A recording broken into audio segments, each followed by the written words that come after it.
All 6 of his arms crossed over his chest in a gesture of deep respect. The changes started immediately. By the next morning, the Academy had begun a complete review of its human cadet program. Jiwoo arrived at training to find her station had been rebuilt overnight. The chair was now the right size. The controls were properly spaced. Even the safety harness fit correctly. Similar changes were happening throughout the station. Doors that required too much force were being adjusted. Equipment was being recalibrated. Sections of the training areas were being modified to offer Earth-standard gravity options. But the biggest change was not in the equipment. It was in the people. Jiwoo walked through the corridors and cadets moved aside for her. Not out of fear exactly, but out of respect. Some nodded as she passed. Others called out greetings. A few asked if they could train with her sometime, eager to learn from someone so strong. Training Unit Gamma 9 was different too. When Jiwoo entered the training room, several cadets were already there. They turned to look at her, and for a moment she braced herself for mockery. But instead one of them waved her over. "Kim, we saved you a spot. Good position, easy reach to all the controls." She went over and found they had indeed saved her a prime location. The cadets around her smiled and went back to their preparations. Just like that, she was part of the group. Not the outsider, not the fragile human, just another cadet. Well, almost. Commander Vexler entered the room and the cadets fell silent. The massive Vrexian walked directly to Jiwoo's station. Those golden eyes studied her for a moment. "Kim, my office." 5 minutes, Jiwoo's stomach tightened. Had she done something wrong? Was there going to be consequences for what happened? She nodded and finished setting up her station, then followed the commander out. Vexelar's office was smaller than Jiwoo expected. The ceiling was lower here, probably the commander's private space designed for comfort rather than show. Vexelar gestured to a chair. Jiwoo sat.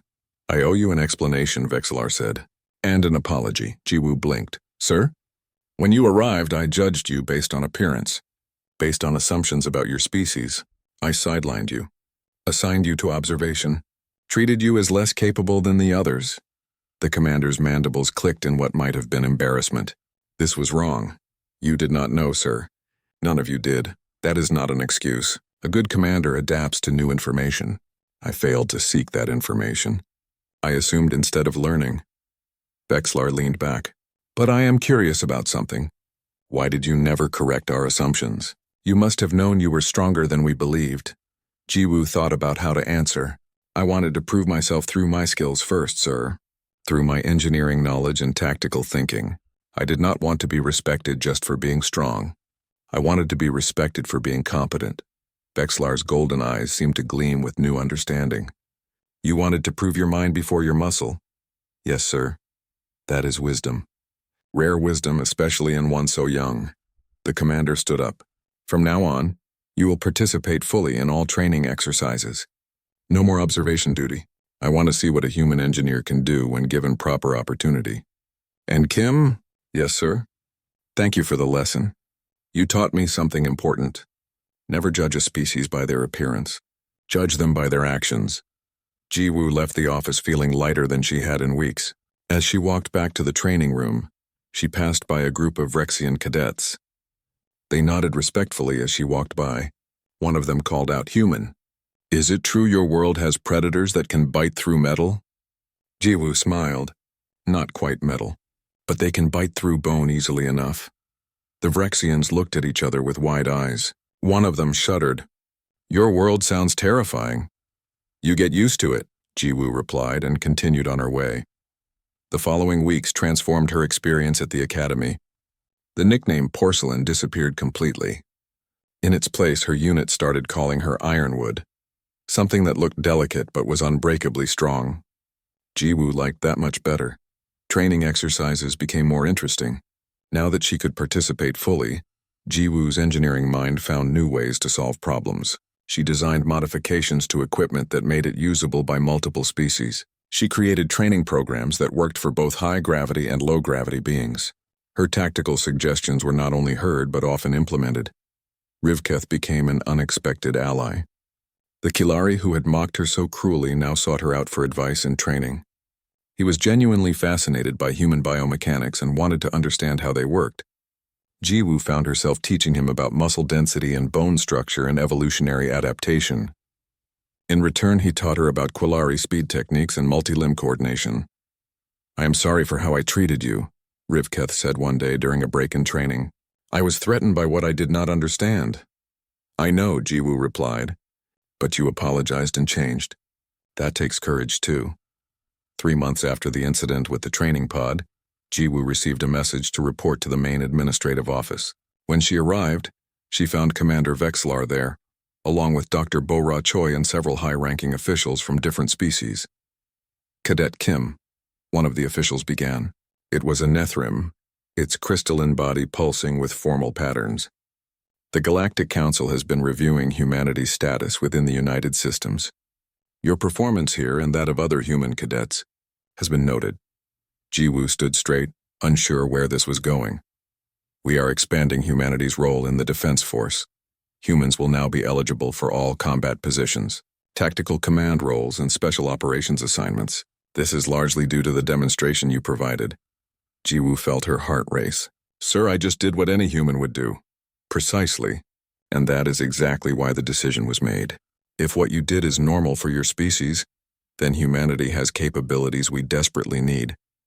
Your people excel in high-gravity operations, extreme environment missions, and situations requiring exceptional physical endurance."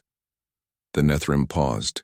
"Additionally, we are requesting human advisors and engineers for various projects throughout the Defense Force. Would you be interested in such a position after graduation?" "I would be honored, sir." "Excellent. You have 3 more months of training. Use them well." The officials left. Dr. Choi stayed behind, smiling warmly. "You did good, Jiwoo. Really good. I just lifted a pod, Dr. Choi. Anyone could have done it. Any human could have. But you did it at the right moment in the right way. You changed how they see us, not as fragile newcomers, but as equals, as valuable members of their community. That matters more than all the strength in the universe." Back in the training room that evening, Jiwoo worked on a new equipment design. It was a control interface that could be adjusted for any species, from the smallest Quillari to the largest Vrexian. The design was complex, requiring precise calculations and delicate soldering work. She hunched over her workbench, tools in hand, making connections so fine they were almost invisible. Her fingers moved with perfect precision, each movement careful and controlled. This was what she loved, not the strength, not the dramatic displays, but the quiet, careful work of creating something useful. Taiyang walked by and saw her working. "New project? Multi-species interface design. If it works, it could make training safer for everyone. You're going to change everything, you know that?" Jiwoo looked up from her work. "I am just doing my job." "Exactly. And your job is making sure everyone has the tools they need to succeed. That is more important than stopping pods or lifting weights. That is using your real strength." After he left, Jiwoo thought about his words. She looked at her hands. Small hands, delicate-looking hands. Hands that could lift thousands of kilograms or make repairs on a microscopic level. Both were true. Both were useful. But only one of them was who she really wanted to be. A new group of cadets passed by the engineering bay. They were talking excitedly, their voices carrying through the open door. "Did you hear? There is a human in Gamma 9 who can lift mountains. I heard she stopped a runaway pod with one finger. My instructor said humans come from a death world. Is that really true?" Their voices faded as they walked away. Jiwoo smiled to herself and returned to her work. Let them tell their stories about the human who lifted the pod. Let them be amazed by human strength. That was fine. It was even useful in its way. It opened doors, created opportunities, changed perceptions, but she knew the truth. Real strength was not just about how much you could lift. It was about knowing when to use that power and when to use a gentle touch instead. It was about choosing when to show your abilities and when to let your work speak for itself. She made another connection on the circuit board, her hand steady and sure. The work was delicate, precise, important, and it needed her to be careful, not strong. That was the real lesson. Not that humans were powerful, but that power without purpose was just noise. True strength came from knowing yourself, understanding your abilities, and choosing when and how to use them. The station lights dimmed slightly, signaling the end of the training day. Around her, other cadets were finishing their work and heading to their quarters. Jiwoo kept working for another hour, perfecting her design. When she finally stopped, the interface was complete. Word spread through the station like fire. By the time Jiwoo returned to the training chamber, it seemed like half the academy had heard. Cadets from other units crowded near the doors, trying to see the human who had stopped a pod with one finger. Some had their recording devices out, playing back footage that other students had captured. Jiwoo walked back to the observation platform. Every eye in the room followed her. The whispers followed too. She heard the word human repeated over and over in different languages. She heard fear in some voices, wonder in others. Confusion in most. Rivketh stood with his team near the start line. All 6 of his limbs were trembling slightly. When Jiwoo walked past, he took a step back. Automatically, like his body moved before his brain could stop it. She climbed the stairs back to the observation platform. Tai Yang was there, leaning against the railing with a huge grin on his face. "That," he said in Korean, "was the most amazing thing I have ever seen." "I did not plan it," Jiwoo replied quietly. "I know. That makes it even better. They forced your hand and you showed them the truth." He laughed. "Did you see Rivketh's face?" All 6 eyes looked like they were going to pop out. Below them, Commander Vexillar returned to the chamber. The massive Rexian stood in the center of the room and raised one armored hand. Silence fell immediately. Training is suspended. All cadets report to main auditorium in 30 minutes. Attendance is mandatory. Vexillar's golden eyes swept the room. "Move!" The cadets rushed out. Jiwoo joined the flow, Tae Yang beside her. As they walked through the corridors, she noticed other cadets moving away from her, creating space. Some stared. Others looked away quickly when she met their eyes. "They are scared," Tae Yang observed. "Of me? Of what you represent?" Everything they thought they knew about humans just changed. The main auditorium was huge, designed to hold thousands. By the time Jiwoo arrived, most seats were already filled. Not just Training Unit Gamma 9, cadets from every unit were there. Instructors too. Even some of the administrative staff had come. Jiwoo found a seat near the back. Tai Yang sat beside her. Around them, cadets whispered and pointed. She tried to ignore it. The lights dimmed. Commander Vexillar walked onto the stage, followed by another human. Jiwoo recognized her immediately. Dr. Bo-Ra Choi, the human liaison officer. She was older, maybe in her 40s, with short hair and sharp eyes that missed nothing. She wore the white uniform of a xenobiologist. "Attention!" Vexillar's voice boomed. The whispers stopped. "What you witnessed today has raised questions. Important questions about humanity and their place in our defense force. Dr. Choi will provide answers." Vexillar stepped back. Dr. Choi moved to the center of the stage. She looked calm, professional, not surprised at all by any of this. "Good afternoon," she began. Her voice was clear and steady. "My name is Dr. Bo-Ra Choi. I am a xenobiologist specializing in comparative evolutionary studies. Today I will explain what you saw, and I will explain why what happened was not a miracle. It was biology." A large screen behind her lit up. It showed an image of Earth from space, blue and green and beautiful. "This is Earth, humanity's homeworld. It is classified as a Class 9 hazard world on the standard scale of 1 to 10. Dr. Choi paused to let that sink in. Most spacefaring species evolved on Class 3 or Class 4 worlds. Comfortable, safe. Earth is neither of those things. The image changed. Now it showed a chart comparing different planets. Earth's gravity is 1.0 standard Gs. This is nearly 3 times higher than galactic standard gravity, which most of you grew up in. Your species evolved on worlds where gravity was gentle. Humans evolved where gravity tried to crush us every day. Dr. Choi touched a control, and the image changed again. Now it showed a human body, with muscles and bones highlighted. Human muscle tissue is extremely dense.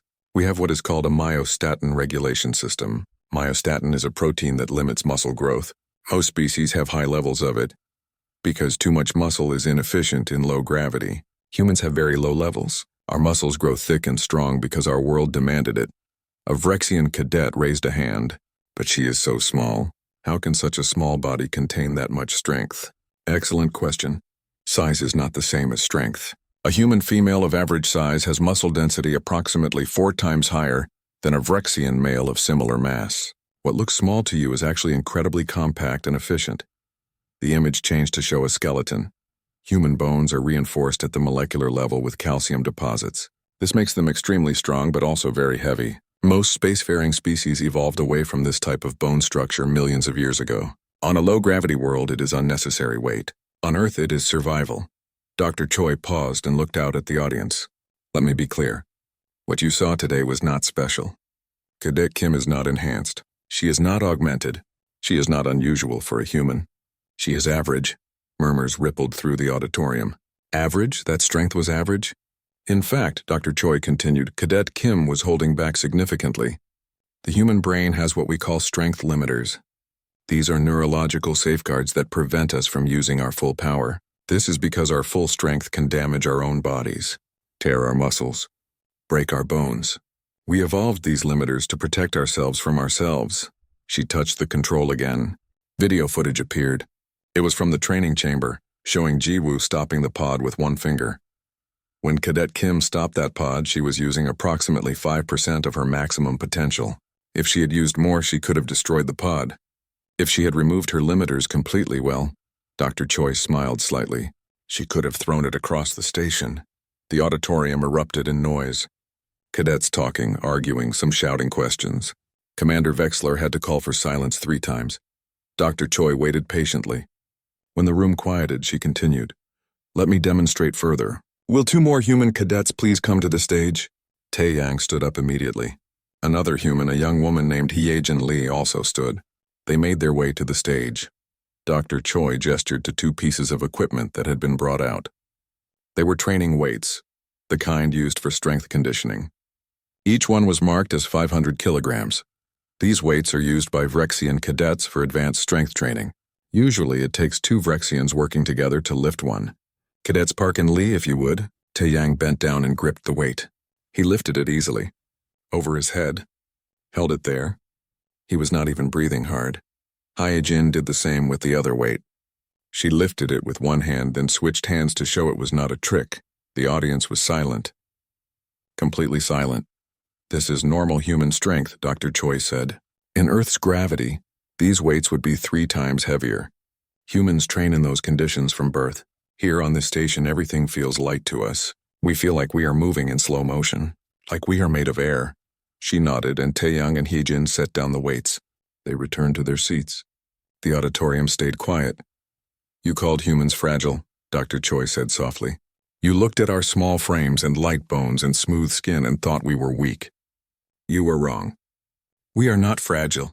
We are compressed, condensed, efficient. We evolved on a world that tried to kill us every single day, a world with predators that could run faster than your ships, weather that could freeze or boil you in minutes, diseases that could wipe out civilizations.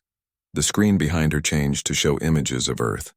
Beautiful images, oceans and mountains and forests, but also storms, volcanoes, earthquakes, predators with teeth and claws. Earth is a death world, and humans are death world survivors. We are here not despite our world, but because of it. Every challenge you face in training, we faced in evolution. Gravity, we conquered it. Physical limits, we pushed through them. Harsh environments, we made them home. Dr. Choi's voice grew stronger. So when you see a human, do not see someone fragile.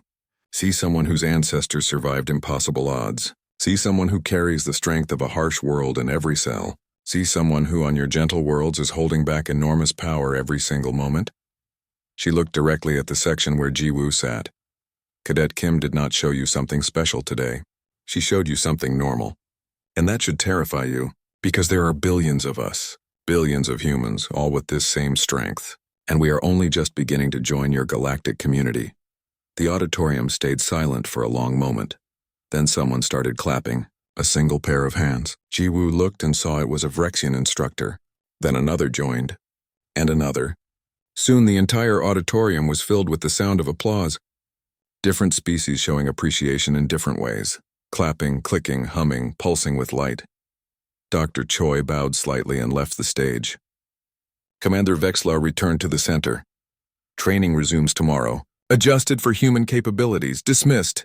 The cadets began to file out. Ji-woo stood up slowly. Around her, the atmosphere had changed. Cadets still stared, but differently now. Not with mockery. With respect. With caution. With wonder. She made her way down the aisle toward the exit. Ahead of her, she saw Rivkith. The Quilari stood frozen, all 6 eyes fixed on her. As she approached, he moved aside. Then he did something Jiwoo never expected. He bowed. The gravity chamber was massive, even by the station's standards. The ceiling stretched up so high that Jiwoo could barely see it. The floor was covered in thick padding that absorbed impacts. And in the center of the room sat rows of training pods.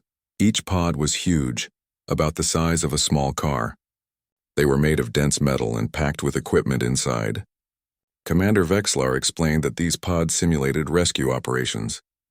In real missions, soldiers had to move heavy equipment through difficult conditions. The pods weighed 2,000 kilograms each in standard station gravity. "You will work in teams," Vexlar announced. 3 to a pod. Push it from one end of the chamber to the other. This builds strength, builds teamwork, builds character. Jiwoo watched as teams formed. The Vrexians moved in groups, their armored bodies perfect for heavy work. Even working together, they struggled. Muscles strained, feet scraped against the floor. The pods moved slowly, inch by inch. Rivketh and 2 other Quilari pushed their pod together. Their 6 arms each gave them an advantage, but even they had trouble. The Quilari were built for speed, not strength. They had to stop several times to rest. "Humans," Vexlar's voice boomed. "You will use assistance harnesses. Your species is not built for this exercise." Jiwoo saw Taiyang and the other human cadets being fitted with mechanical harnesses. The harnesses attached to their backs and legs using motors to help them push. It made sense. The pods were too heavy for human strength, or at least that was what everyone believed. "Kim," Vexlar called, "you are on observation duty. Station yourself on the platform, of course." Sidelined again, Jiwoo climbed the stairs to the observation platform. It gave her a clear view of the entire chamber. From up here, she could see all the teams struggling with their pods. She could see the frustration, the exhaustion, the determination. She also saw Rivketh looking up at her. Even from this distance, she could see the satisfaction in his expression. "See," his look seemed to say, "this is where you belong. Watching, not doing." 20 minutes into the exercise, most teams had finished. The Vrexians had completed the course first. The Quilari had taken longer but made it. The humans with their harnesses had also finished, though Taiyang looked embarrassed about needing the mechanical help. Only a few teams remained on the floor, still pushing their pods toward the finish line. Rivketh's team had finished and was resting near the start line. He was talking to his teammates, gesturing wildly with multiple arms, showing off some story probably, not paying attention. One of his teammates leaned against their pod. The pod's base was on wheels, designed to roll once you overcame its initial weight. The Quilari's weight was just enough to make it shift. Just a little. Just barely. But on the slanted floor of the training chamber, a little was enough. The pod started rolling. Slowly at first, then faster. It was heading straight for the observation platform. Straight for the stairs where Jiwoo stood. "Pod loose," someone shouted. Rivketh spun around. His 6 eyes went wide. "Stop it!" But his team was too far away. The other teams were too far away. The pod was picking up speed. 2,000 kilograms of metal, rolling faster and faster, heading right for the platform. Jiwoo had 3 seconds. Maybe less. She could run, go up the stairs, get out of the way. The pod would crash into the platform, cause some damage, but she would be safe. Instead, she went down the stairs. Toward the pod, the entire chamber went quiet. Every cadet, every instructor, everyone stopped what they were doing and stared. Jiwoo reached the bottom of the stairs just as the pod arrived. She did not brace herself, did not put both hands out, did not prepare for impact. She just extended her right hand. One finger, her index finger, pointed it at the center of the pod. The pod hit her finger and stopped, completely, instantly, like it had hit a wall. The chamber was silent. Not a sound, not a breath. Jiwoo stood there, one finger touching the pod, her expression calm. The pod that had been rolling fast enough to crush someone was now perfectly still, held back by a single finger on a girl who barely reached 5.5 feet tall. Someone dropped a tool. The clang echoed through the chamber. Commander Vexlar's mandibles hung open. The golden eyes were wide. The massive Vrexian commander, who had seen 1,000 battles, looked shocked. Rivketh's 6 eyes were wider than Jiwoo had ever seen them. All 6 of his arms hung limp at his sides. Even Taiyang, who knew humans were strong, looked stunned. Jiwoo looked at the pod, then at her finger, then at the crowd of aliens staring at her. Time seemed frozen. No one moved. No one spoke. Then Jiwoo pushed. With one finger, she pushed the 2,000-kilogram pod backward. The wheels screamed in protest. The servos in the base, designed to help with movement, made grinding sounds, but the pod moved. Back. Away from the stairs. Back toward where it had started. She pushed it 15 meters. With one finger. Without effort. Without strain. Her face stayed calm. Her breathing did not change. When the pod was back at the start line, Jiwoo stopped. She looked at the pod for a moment. Then almost casually she bent her knees slightly and placed her hand under the edge of the pod. No. Someone whispered. She cannot. Jiwoo lifted. The pod rose off the ground. She adjusted her grip and switched to one hand. The pod went up, higher, above her head. She held it there, arms straight, like she was holding an umbrella. 10 seconds. She held a 2,000-kilogram pod above her head with one hand for 10 full seconds. Then she brought it down, gently, carefully, set it on the ground without making a sound. The silence broke. Cadets started talking all at once, in a dozen languages. Some shouted. Some whispered. Some just made sounds of disbelief. Impossible. A Vrexian cadet yelled, "Scan her." Another voice called. She must be augmented. Mechanical enhancements. She is cheating. Commander Vexlar recovered first. The massive commander strode forward, each step shaking the floor. Kim, medical scan. Now! Jiwoo nodded and followed Vexlar out of the training chamber. Behind her, the noise grew louder. She could hear Rivketh's voice above the others, speaking rapidly in his own language. She did not need a translator to know he was trying to make sense of what he had just seen. The medical bay was 3 corridors away. The medical officer, a crystalline Nethrim named Keltar, looked up when they entered. Its body pulsed with curious light patterns. Scanner, full body. Check for augmentation. Cybernetics, anything artificial. Vexlar's voice was sharp. Keltar gestured Jiwoo to the scanning platform. She stood still while beams of light passed over her body. The process took 5 minutes. 5 minutes of Vexlar pacing back and forth. 5 minutes of Jiwoo standing quietly, wondering if she had made a terrible mistake. Finally, the scan completed. Results appeared on the screen in symbols Jiwoo could not read. But she could read Keltar's body language. The Nethrim's crystalline form pulsed with confusion. Well, Vexlar demanded. 100% organic. Keltar said slowly. No cybernetics. No augmentation. No mechanical enhancements of any kind. She is completely natural. That is impossible. No organic being that size can lift that much weight. The scan does not lie, Commander. What you saw was her natural strength. Vexlar turned to Jiwoo. Those golden eyes studied her like she was a puzzle that did not make sense. How? Jiwoo met the commander's gaze. I am human, sir. This is normal for my species. Normal? This is normal? Yes, sir. Vexlar was quiet for a long moment. Then the commander tapped a communication device. Get me the human liaison, Dr. Choi, now. We need answers. The first week passed slowly. Jiwoo learned the names of her unit members, though few of them bothered to learn hers. The 6-armed alien who had laughed at her on the first day was called Rivketh. He was a Kalari, a species known for their speed and agility. He never missed a chance to make comments about her size or her species. Every morning brought new challenges. The equipment was all wrong for her body.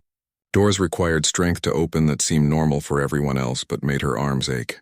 The gravity on the station was lighter than Earth's, which should have made things easier, but it only made her feel awkward and clumsy. She kept misjudging distances, jumping too high, moving too fast. The mess hall was the worst. On the 5th day, Jiwoo carried her meal tray to an empty table. The tray was made of some dense metal, designed to be held by Vrexian hands. It was heavy, much heavier than it needed to be. Her fingers ached from gripping it. She was almost to the table when her hand slipped. The tray fell, crashing against the floor with a loud bang. Food scattered everywhere. The entire mess hall went quiet. Hundreds of alien eyes turned to look at her. Jiwoo knelt down and started picking up the mess. Her face burned with embarrassment. Cannot even hold a tray. Rivketh's voice carried across the hall. Fragile human bones. Decorative hands. Perhaps she should eat from a bowl on the floor like a pet. Laughter erupted from several tables. Not everyone laughed. Some aliens looked uncomfortable, but enough laughed to make Jiwoo want to disappear into the floor. Taeyang appeared beside her, helping pick up the scattered food. "Ignore him," he whispered in Korean. "He is just insecure." "He is right, though," Jiwoo said quietly. "I cannot even hold a tray properly. The tray is designed poorly. That is not your fault." But it felt like her fault. Everything felt like her fault. Being too small, too weak, too human. The next day in training, Commander Vexelar announced they would be doing tactical exercises. The unit would be split into teams.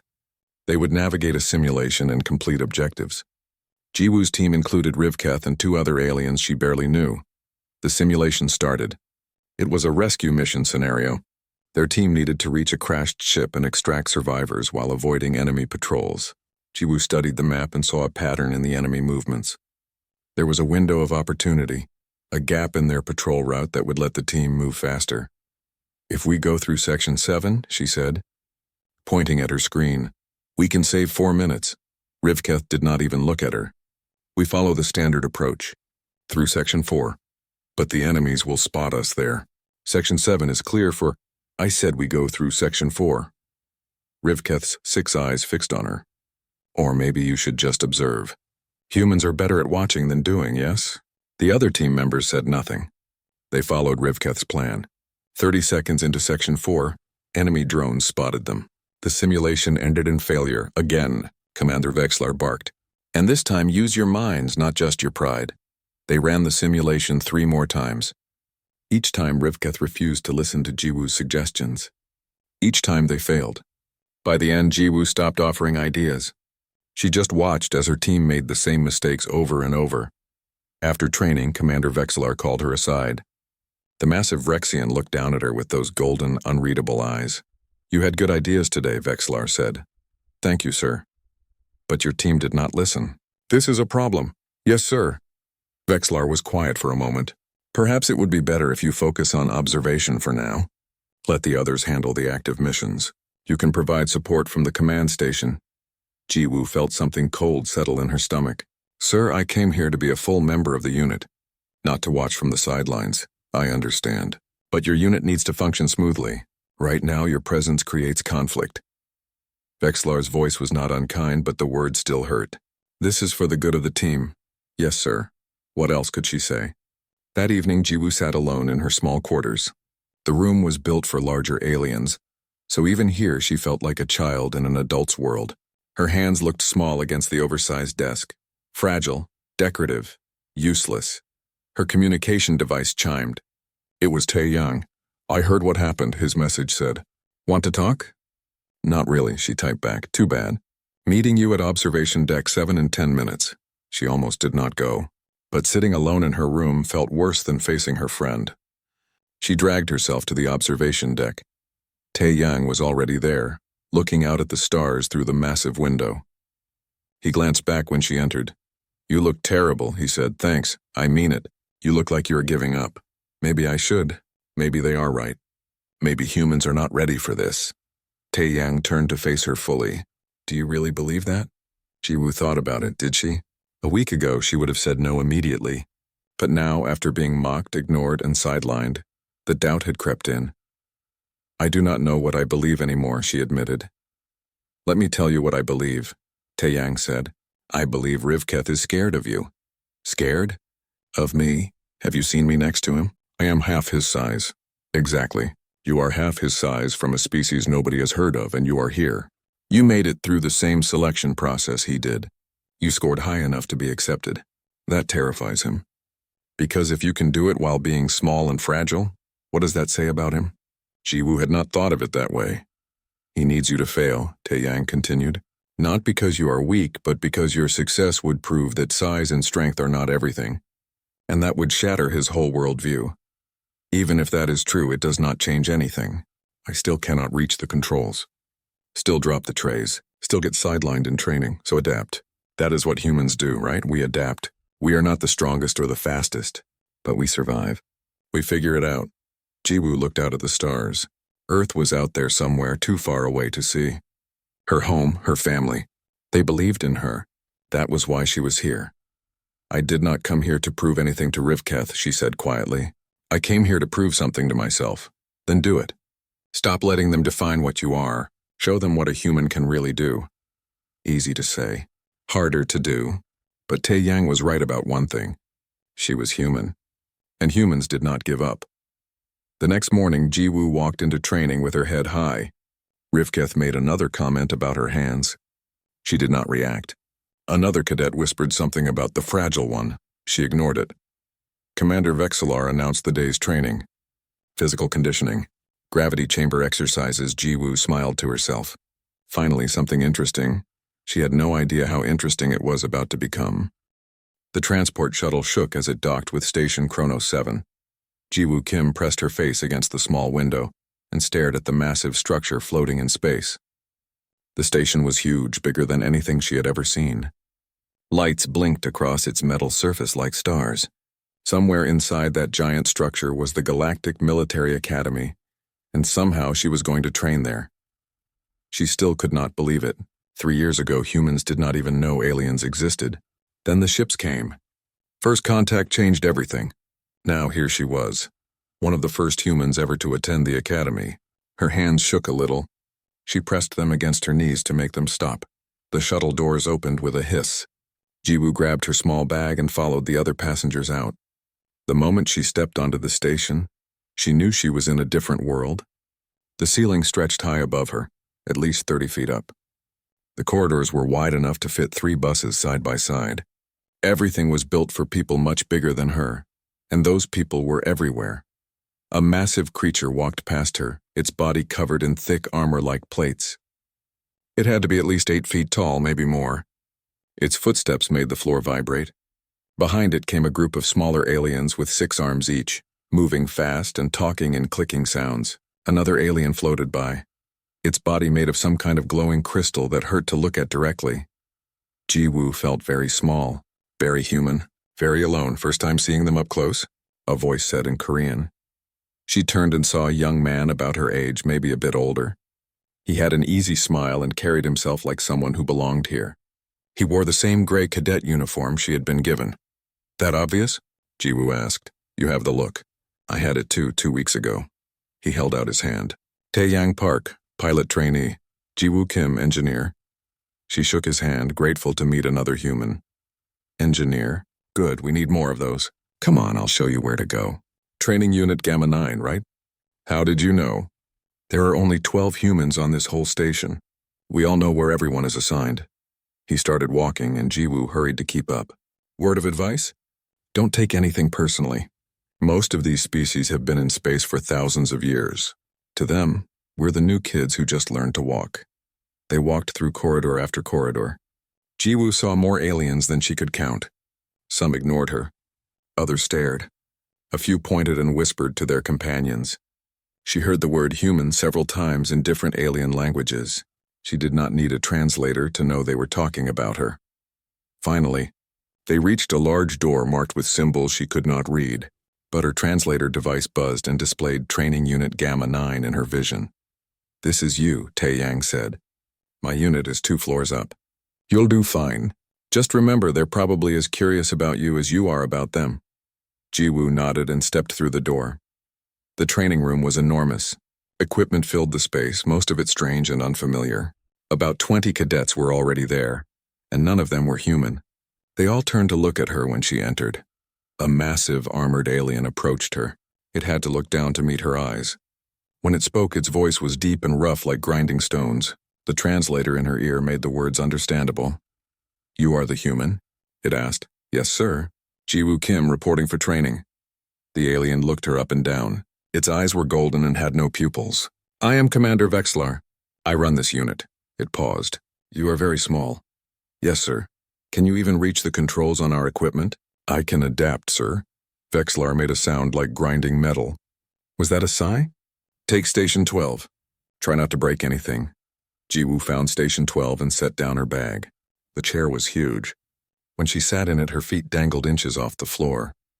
The control panel in front of her was built for hands much larger than hers. She had to stretch to reach the furthest buttons.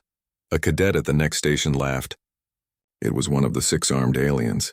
Its voice was high and quick. Look at the tiny one. She cannot even sit properly. Another alien chuckled.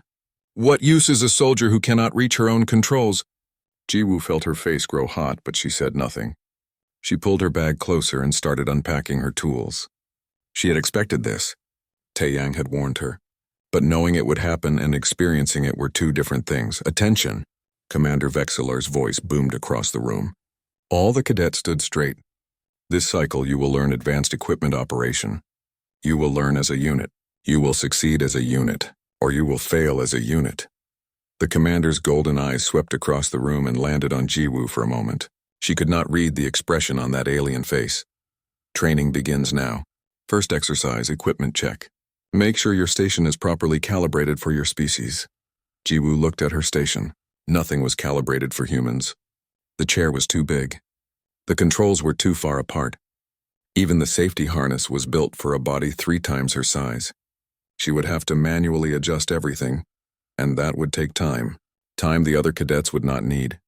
The 6-armed alien at the next station noticed her struggling with the chair height adjustment. Having trouble, little human? Perhaps you should ask for a child's seat. Several other cadets laughed. Jiwoo's jaw tightened. She wanted to say something back, but her mother's words echoed in her mind. Let your work speak for you, not your anger. So she said nothing. She just kept working, adjusting what she could, adapting to what she could not change. Her hands moved quickly and precisely, making modifications to the control panel, rerouting connections, building small extensions with tools from her bag.